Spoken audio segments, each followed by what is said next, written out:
So the people who run big journalism are always telling you we need to get a handle on fake news. Fake news. In the interest of the public, we need to get fake news off our screens. You know what that really means, and now it's clear what it really means. Enforcing an official narrative and stamping out all dissent. CNN and MSNBC, for example, spent 2 full years perpetuating the Russia hoax. The New York Times and the Washington Post did the same and won a Pulitzer Prize for it. The whole story was a complete sham. But they were not held to account. They're still considered reliable news by the big tech companies.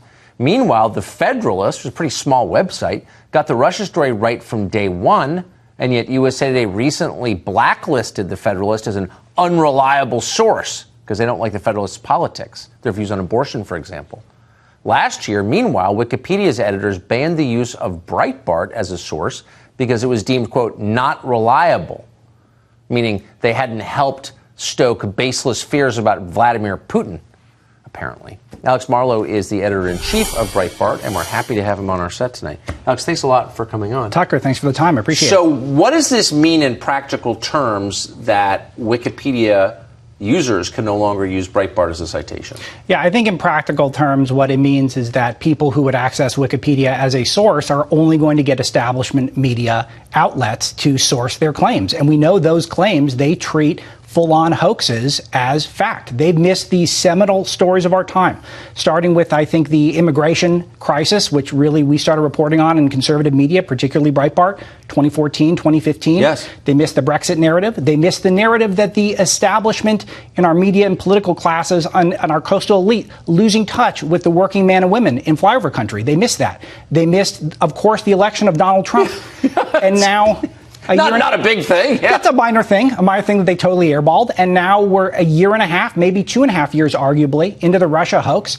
This is their Jonestown, the media. This is their mass suicide effort. But will it be treated like that? No, because they're a bubbled elite and they treat themselves as if they'll always be correct. What's so interesting is not simply that they're evading all responsibility. Yes. For what they did, for the lies they told and the distortions that really kind of wrecked our foreign policy, among other things. Sure. But that they're trying to suppress other news outlets which told the truth. How Orwellian is that? You nailed it here. They're not suppressing us, and they're targeting you. They target us, and they'll target just about all of us right of center and who service a right of center audience, not because we're getting things wrong. They're targeting us because we're getting things right, that we got these key stories right, and we'll probably get the next key stories right. And they're doing it in a methodical way that started with Google, kind of toying with the searches, which you've been very good at reporting on with Dr. Robert Epstein.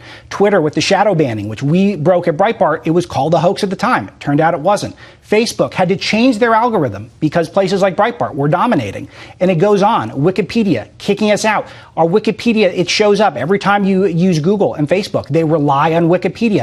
This is methodical, and they'll continue to expand this. Microsoft is now in the blacklisting game. They team with this group called NewsGuard, which is, of course, they sanction all the places that got the Russia hoax wrong, and they treat places like Breitbart and even the Drudge Report as fake news. It's ridiculous, and they'll continue. Next is going to be debanking. They're going to decapitalize people, not just with right-of-center worldviews. They're doing this with people who even want to have a pipeline, want to work in the energy sector, and aren't woke fascists who want the Green New Deal. It's insane.